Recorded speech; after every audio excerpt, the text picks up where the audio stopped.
Hello, friends. This is Anarchapulco. I am the pastor and the leader of the Independence Party of Alberta. And I want to thank you so much for being here and for your willingness to listen to our messages. Today's topic that I want to share with you is keeping your faith in a times of trouble or during tough times. So first of all, I want to share with you my story. It started when we emigrated to Canada in 1995, and first we went to business, and in 1999 I started to work with the homeless people, and first was a part-time endeavor, and then later on it turned into a full-time mission. For the first few years, absolutely no one cared about us, and no one had a problem with us from the authorities or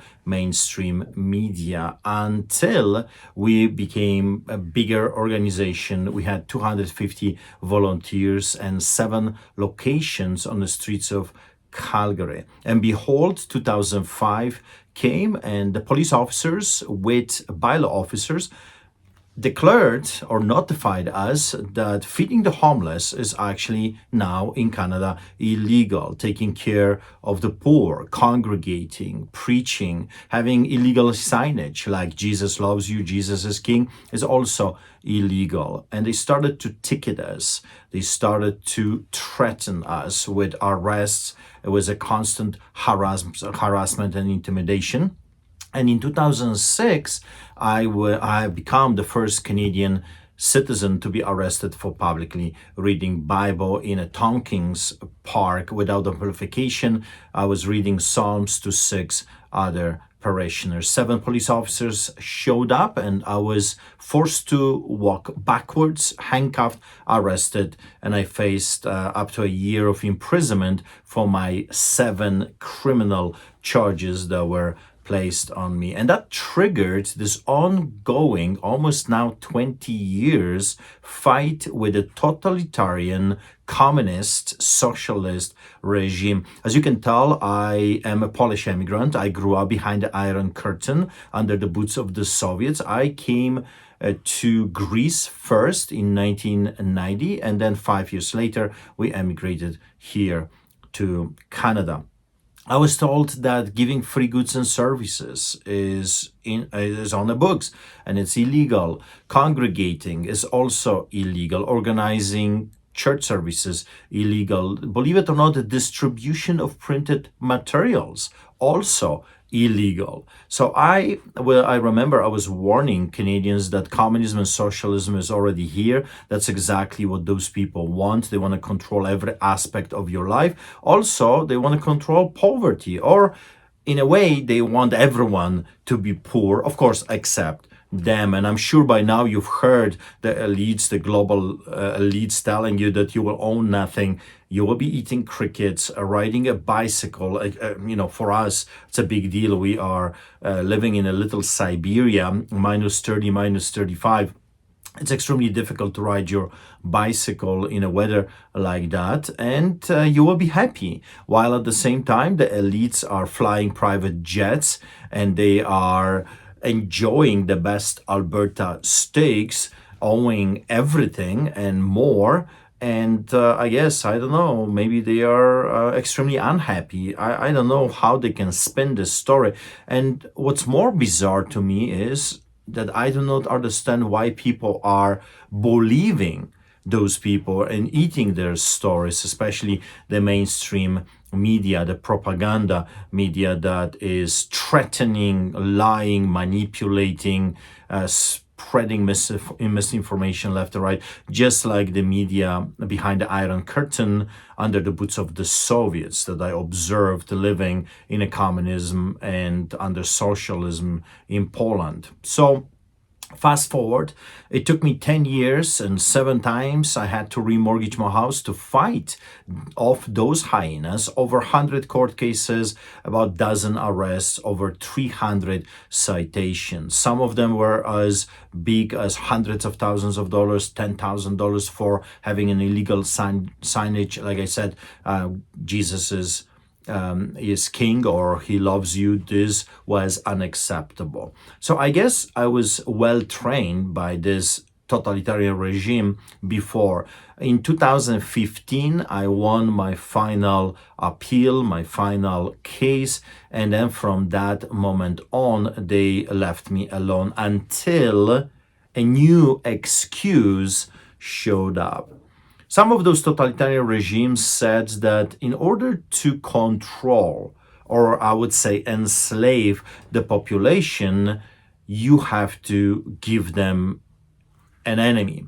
And what the globalists did, they gave us invisible enemy that you cannot see, enemy that you cannot really touch, an enemy that can be hiding everywhere. So in fact, what they did in the past 3 years, they terrorized the entire globe. What they did, they blanket the entire world with fear and trembling in order to control the population. I said at the very beginning, I became, of course, the first victim of the COVID tyranny. I received the first ticket here in our beloved Canada. And I said to Canadians and to the whole world, this is a lie. I've seen this movie before and we have to change the script, or else if we don't do it, the consequences are going to be horrible. We must rise up. We must stand up. We must oppose this tyranny, or else. I knew at the very beginning that what they are saying is just does not make any sense. For example, they would come to me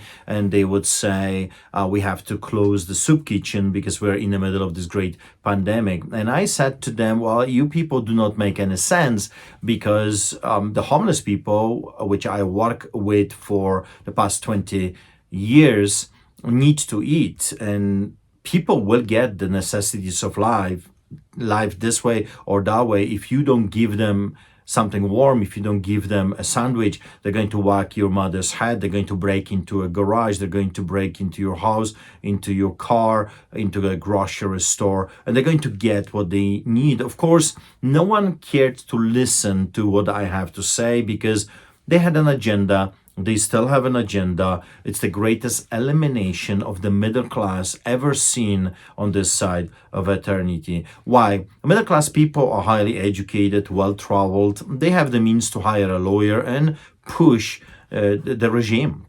Middle class people will fight with the crooked police officers and the crooked government because they're hardworking people and they want to leave something behind for their children.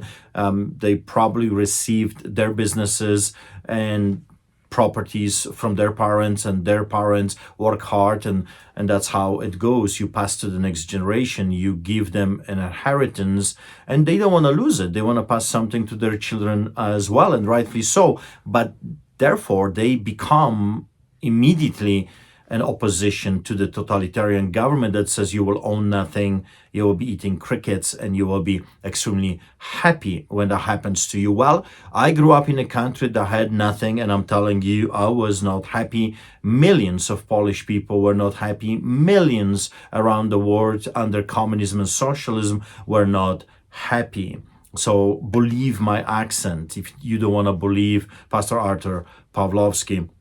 So I decided to resist. I decided to stand up, and I kept doing my thing. I kept doing my crime scene, if you will. I kept feeding the homeless people. And of course, the authorities started to crack down on us. The first time, over 12 of them showed up. I was the first one to get a COVID ticket. I was threatened with $1 million worth of tickets and also arrests. And that was going on for a year. So 2020, from the very beginning to almost the end of 2020, that's how it was. I would get a ticket, police would show up, harassment, intimidation, more threats, etc. And then Christmas was about to show up, and the politicians, federal, provincial, and also the municipal, went on television and they said, we are canceling Christmas because of the pandemic.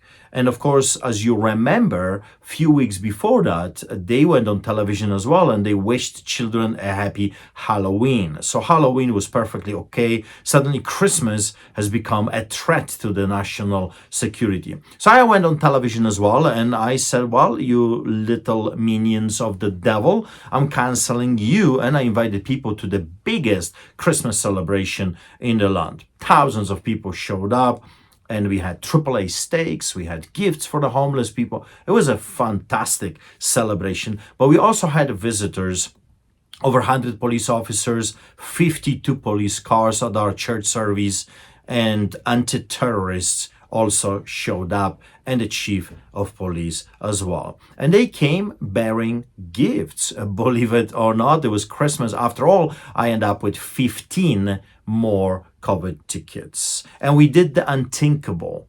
We did something that you are not allowed to do. If you dared to do that, the entire cities would collapse, the entire country would be destroyed. We had Christmas carolers. Yes, I'm guilty as charged. We were singing Christmas songs. We dared to laugh with each other. We dared to hug each other. We dared to feed the poor. And for that, I end up in a court, which, by the way, just finished a few weeks ago. That was my last trial for that event, the Christmas celebration of 2020, where I end up with 15 COVID tickets. Well, fast forward. They were intimidating and harassing us in a church outside where we were feeding the homeless, and then they decided to come to our church building. And the first thing they did, they blocked our driveway. Believe it or not, they blocked the driveway, preventing people to come and park their vehicles. It took me 45 minutes to get rid of those hyenas, and then they showed up with the telescopic cameras, taking pictures, this time with with their cameras, taking pictures of our wives and our children. And if you know anything about totalitarian regime, it always works the same way. It's like a playbook. They're just flipping the pages. If they can get to the man, they will get to the man through his family. In other words, they would come to you and say, you know what we can do to your 13-year-old daughter? You know what can happen to her? Well, by the way, we know where your wife works. You know what can happen to her? Everything and anything you can imagine can happen to your family. So you better stop resisting us, submit, bow, if you will, to the golden muzzle, or else. So it took us a while to get rid of those hyenas, and then they showed up. And I'm sure you are familiar with the video Get Out Nazis, when the authorities decided to come during our Christian most holy time of the year, Passover celebration. So they showed up. I was absolutely shocked because they were not allowed to do it. They were trespassing. There is a law against that under the Criminal Code of Canada, section 176, 1, 2, and 3. And if you dare to do that, you can face 2 years of imprisonment for your actions yourself. But of course, what we observed in the past few years is lawlessness. The Constitution out the window. The Charter of Rights and Freedoms, the Bill of Rights, out the window. The Criminal Code, out the window. The human rights, international human rights, out the window. Nothing mattered. The only thing that did matter was what those crooked politicians that should be charged with treason were saying to you and me. And of course, they were saying, follow the science. And when we did follow the science, we were called conspiracy theorists. Because you see, when they tell you follow the science, what they're saying to you is follow us, the liars, the manipulators, those that bring disinformation and misinformation, just like the communists did, just like the Nazis did before. So when I saw those masked bandits in a church, well, the only thing I could say to them is get out. Get out. It took me a second to understand what's really going on. And then I grabbed my cell phone and I recorded the whole conversation. I told them to get out. And if you watch the video that over 1 billion people watched during that Passover weekend, you know that it took me over 30 times to tell them, get out. There was police, there was bylaw, health inspectors, and some other people that to this day I do not know who they were. They eventually left, but of course this video went like a wildfire around the world, and they were not happy. That embarrassed the entire government, and 3 weeks later they showed up with a vengeance. They managed to find, I call them now, 3 crooked amigos, 3 judges from the province of Alberta and their boss. So one of them was David Gates, and I'm not sure if he's related to Bill Gates, but David Gates of Alberta gave them the power to come to our church anytime they want, with whomever they want to come. And you see the Criminal Code of Canada out the window. I mean, we don't want to even bother with that piece of law. We are going to make our new laws, laws that are following Schwab and Fauci and Biden and Trudeau Castro and all those crazy, evil, wicked, psychopathic individuals that call themselves the elites.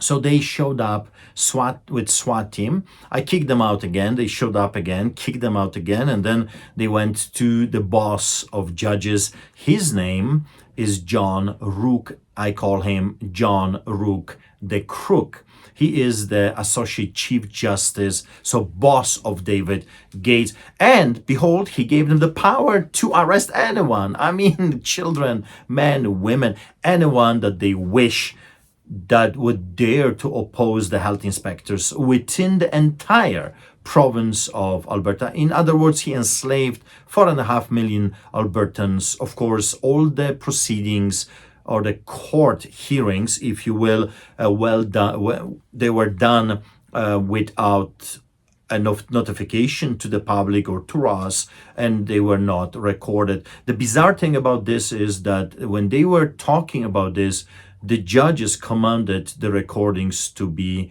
muted. So you don't know what was said. We don't know who was pushing this agenda and why. Of course, totally illegal. But again, you're dealing with tyrants. It's like saying to Adolf Hitler, hey, fella, you're not following international human rights. Hey, you naughty boy. Well, they don't care. Tyrants, dictators do not care, just like those so-called servants of the people, the politicians that should be all charged with treason under the Nuremberg trial number 2. But anyway, fast forward, he gave them the power to arrest us, and they showed up again with a SWAT team. They opened the door of the church. It was packed, standing room only. So someone yells, I'm already preaching at the pulpit, and they say, hey, Gestapo is here. Gestapo, what that means in Germany, it's a political police. So that's what Gestapo was a political police. It had nothing to do with law and order. It was if someone was saying anything or even thinking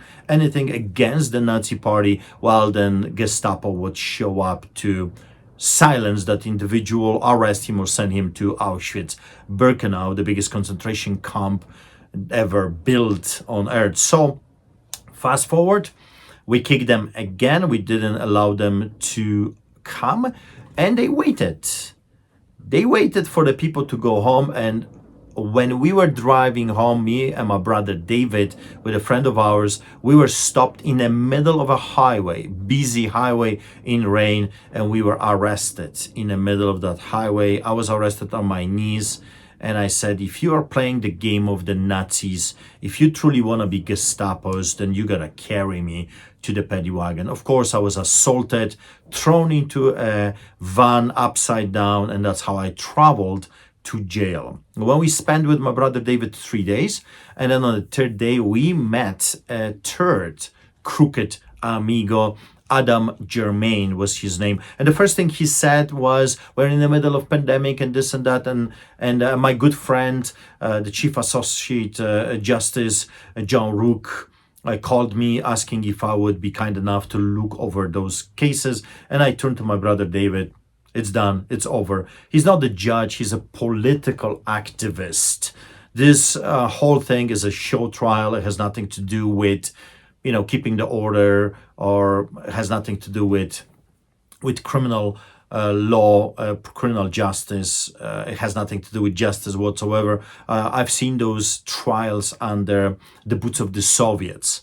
We were calling them the show trials, where everything was decided before the individual even had a chance to show up in a court. I remember they transferred us back to prison, of course, shackled, hands, feet, like the most dangerous criminals in a country. And I said to my brother David, I have to go to the United States. I have to share my story there because we're living in China, behind the Iron Curtain. And if Americans are not careful enough, it's going to come to them as well. So I spent 4 months in the United States, traveling, sharing my story, a great reception. I felt like I am an American. Americans are so absolutely amazing. They're like lions, eagles flying high. And that's what God said to me. Tell Americans it's time for this great eagle to rise up again and start flapping its wings. So on the back, when I was flying back to Calgary, we called our lawyers trying to find out if there are any warrants for my arrest, and the record was clean. And of course, they were lying. Upon my arrival, I was immediately arrested at the tarmac when I stepped out of the plane. Arrested, taken to police, and facing criminal charges. Then I attended rallies, and we have become extremely popular. I was called the Canada's pastor, so I was invited to rallies and protests, which I gladly attended. It was a beautiful thing. Sometimes we had 15, 20,000 people at the rallies, and it scared the government to the point that I was arrested again and then again and then again. Overall, during the COVID lie or tyranny, as I call it, I have been arrested 5 times. My brother David, I think 3 times. The last one was for me daring to attend a truck convoy, and I'm sure you're familiar with that truck convoy in Canada. It was the most beautiful thing. Here's what I observed, what I saw during that time. It didn't matter what your color of your skin was. It didn't matter of your creed, where you came from, your tradition, your background, your nationality. It didn't matter. The only thing that did matter was that you're a Canadian and you love your country and you love your children. I saw people hugging each other, crying with each other, praying for each other, feeding each other, barbecues, fire pits, singing together. It was absolutely beautiful. It was amazing to see. It reminded me of solidarity movement in Poland. I was asked by the truck convoy organizers to conduct a series of church services, which I gladly did. 2 of them were in Calgary, where we also fed the people on the way to Ottawa, and then in Milk River and Coutts. Coutts, it's a point of entry between Montana and Alberta. So I was invited to Milk River. I brought Lord's Supper. We brought a musician that was singing worship songs, and I delivered a church service right there. And then, of course, the roads were blocked by RCMP, about 50 cars. And I asked them if I would be able to go to Coutts. And they opened the barricade for me. And we went to Coutts, where I conducted another church service with Lord's Supper, with music. We had a dinner afterwards, where I told the people during my sermon, this is not a violent opposition. This is not a violent revolution, if you will. This is a peaceful solidarity style, no guns, no swords. And nothing happened. Our CMP was there. Our CMP is like American FBI. They were there, and they let us go to our car and drove back to Calgary. Not a big deal. I didn't think twice about it. I've done hundreds of sermons like that, and I would never imagine that there will be my church sermon, just like during the Soviet occupation of Europe and Poland, that I would be arrested a few days later by undercover police officers that later we learned were parked outside my home for about a week. I was arrested by RCMP officers, detectives, undercover police, a uniformed police, and a SWAT team. I was taken to custody, interrogated for hours, stripped naked, taken to to prison and placed in solitary confinement. I was denied access to my lawyer for 3 weeks. My documents that I was writing for my lawyer were confiscated. My Bibles were confiscated. I was not allowed to have glasses. I could not read. I mean, it was unbelievable. All the criminal code again, all the human rights thrown out the window. I end up in metal cages, like literally metal cages that you could not even move twice. And then I end up in a concrete cell. So I would be dragged from my solitary cell. I was considered the most dangerous inmate in the province of Alberta. And then I was taken to another cell, but no washroom, no water, on concrete. And that was going on for 40 some days. And then literally I was kidnapped from the remand center here in Calgary and taken by sheriffs, of course, shackled like a proper criminal that I was, taken to hundreds of miles away to a city called Edmonton, where I was placed in a max spot. Max spot is a place for the most dangerous offenders within the province. I was there by myself in the entire unit. Freezing conditions, shivering when I complained that I'm going to die here because of this cold condition. They laughed at me and they said, at least you have fresh air.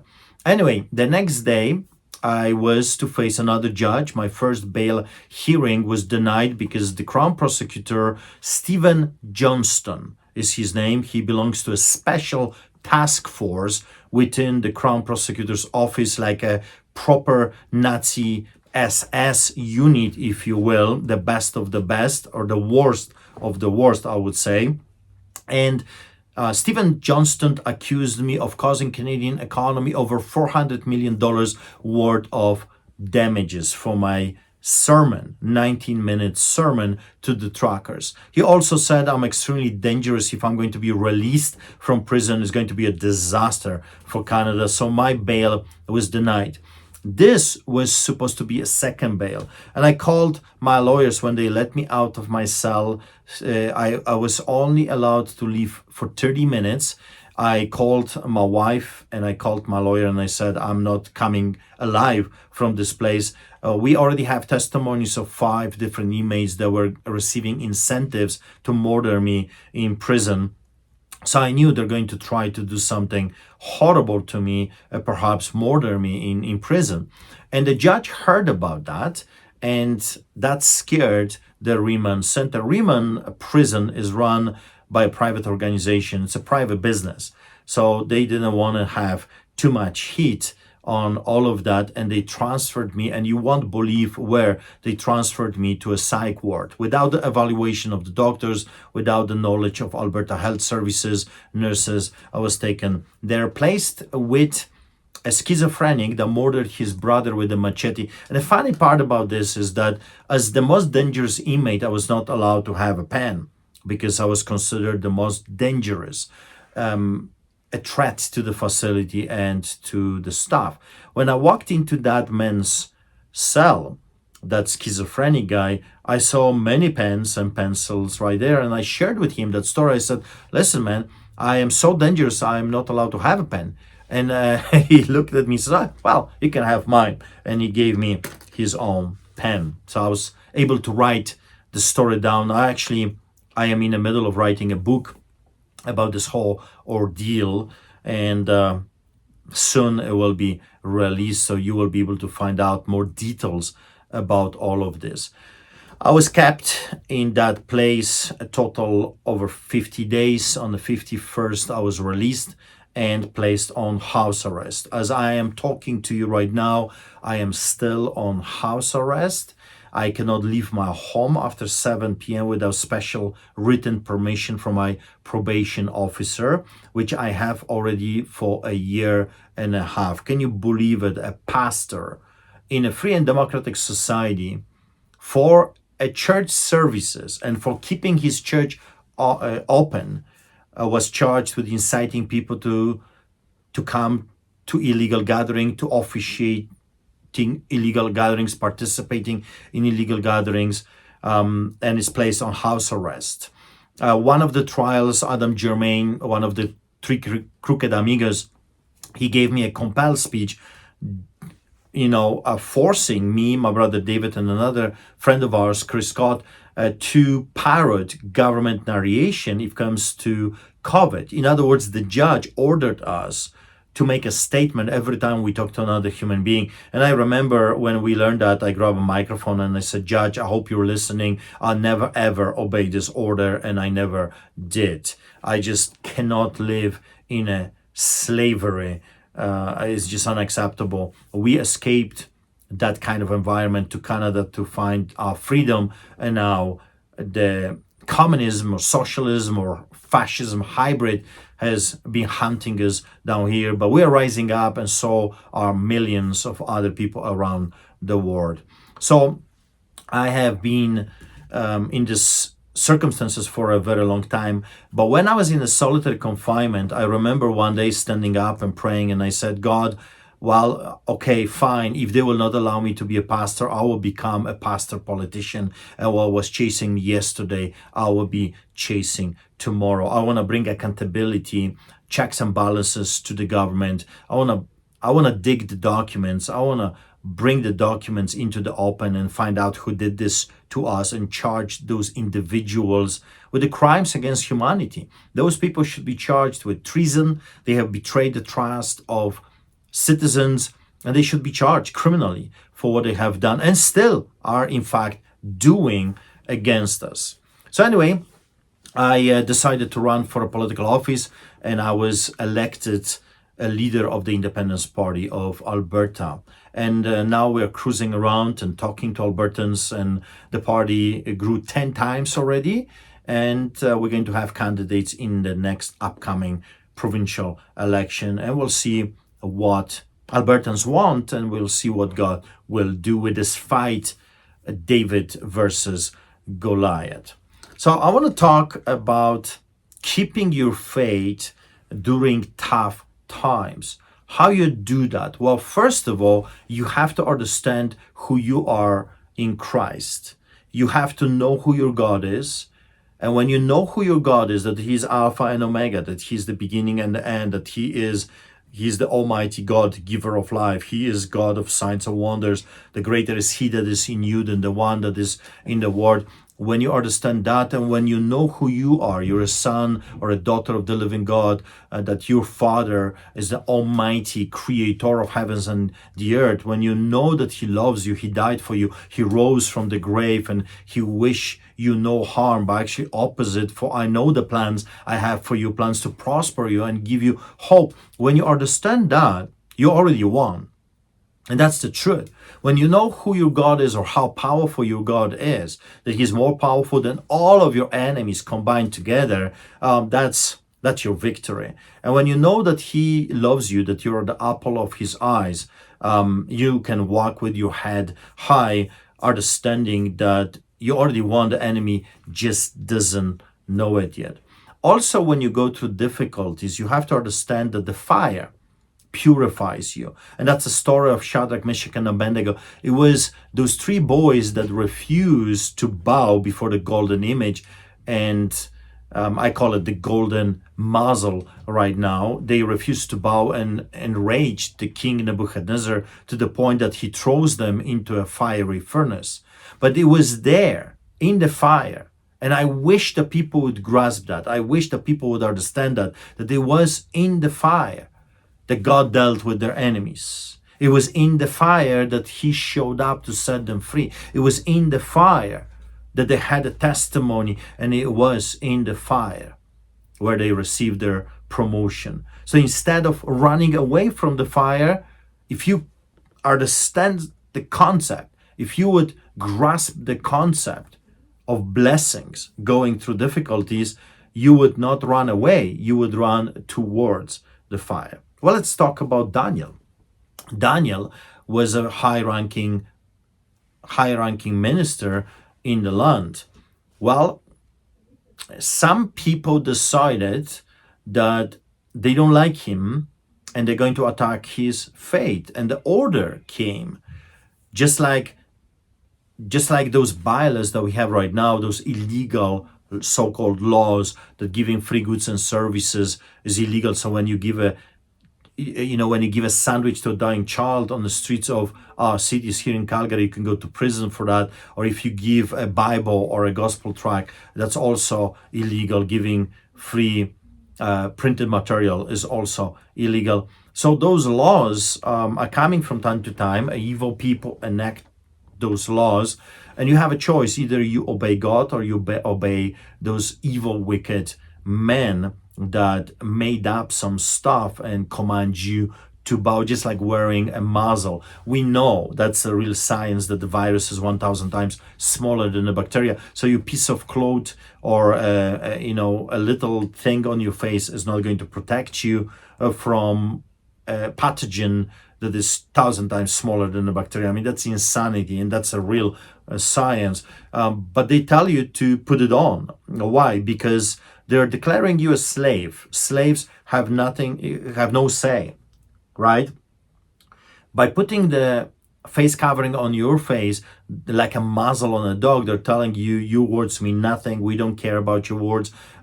You are just social insurance numbers. We're taking your identity away from you, and we're taking your voice away from you. In a way, they wanted to put a muzzle on all of us, but they unmasked themselves, showing the whole world who those individuals really are.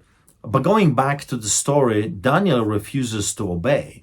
Daniel goes and prays as he always did, and for that he ends up with the lions in the lion's den. But it was there that God set him free. It was there that he had an amazing encounter with the lions, and it was there where his enemies were dealt with, and that's where his promotion also came from. I can talk all day about the heroes of past willing to stand up and do what's right. Well, we can talk about Esther that went against the law of man to see the king. For that, she could lose her head. We can talk about Mordecai that refused to bow before the evil Haman, the hater of the Jewish people. We can talk about the gallows that was built for Mordecai, but Haman himself hanged on it, and his sons as well. We can talk about David and Goliath when he fought first with the lion and the bear, and then he fought with the giant, chopping his head with his own devices.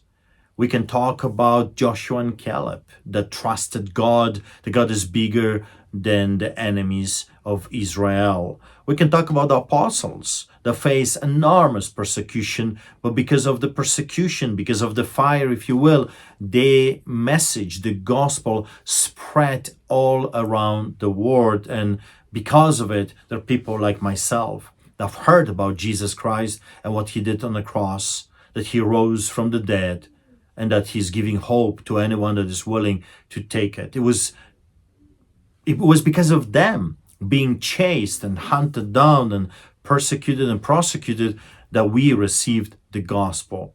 So keeping your faith and surviving persecution can only happen when you do not compromise. And I have seen so many people compromising, especially in the past 3 years. Pastors shutting down the churches, pastors being terrified of the virus, pastors and the Christians that segregated people, separated people, and commanded them to show the Nazi COVID passport, or else they would not be able to come and participate in worship. I've seen that, and it broke my heart. They're like Judas Iscariot, betraying Jesus all over again, not believing God, not believing what he says, not believing in the Bible that God is God that raises the dead and heals the sick. Jesus healed the lepers. If he could heal leprosy, do you think he cannot heal COVID or any other flu? I mean, what's wrong with us? What happened to our faith? We preach from the pulpit about the mighty God, but we ourselves do not believe a word we're saying. Is that the Christianity of the 21st century? I hope it's not yours. Have courage. But when you compromise, you become a traitor. And this is what I know about traitors. No one trusts a traitor. Because if you have betrayed one king for another king, what is going to stop stop you? What is stopping you from betraying that second king for another king or for something else? I mean, treachery. Becoming a Judas Iscariot, turncoat, becoming, like we in a Polish language, we say painted fox, a pretendee, a hypocrite. I hope you're not that kind of an individual. I hope that you are true to your faith. To survive what I survived, over 100 court cases, 340 citations, and 16 arrests that I remember. Many times I was detained, which is you're under arrest, but you're still there. You're not being taken to the police station. And I survived.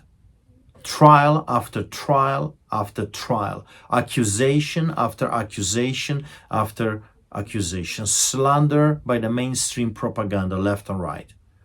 Attacks from every front, financially, spiritually, physically. They came attacking us with knives, with pepper sprays, with all kinds of weapons. They tried to burn me alive during the COVID. They put my house on fire in the middle of the night. Thank God that my neighbor caught it fast enough. And the chief firefighter came when they put the fire down. He says, we had a very similar situation just a week ago. The whole house burned down to the ground. You're extremely lucky. Well, I know that God was protecting us. They unscrewed tires from my truck, while my wife uses to drive children to school, trying to cause an accident. The mechanic said that if we were driving that truck in the middle of the highway and that wheel would go, that would be a head-on collision with another vehicle. They wanted to murder us. I went with my daughter to buy a birthday cake, and I was attacked physically. They're doing all those different evil things to us because they're scared.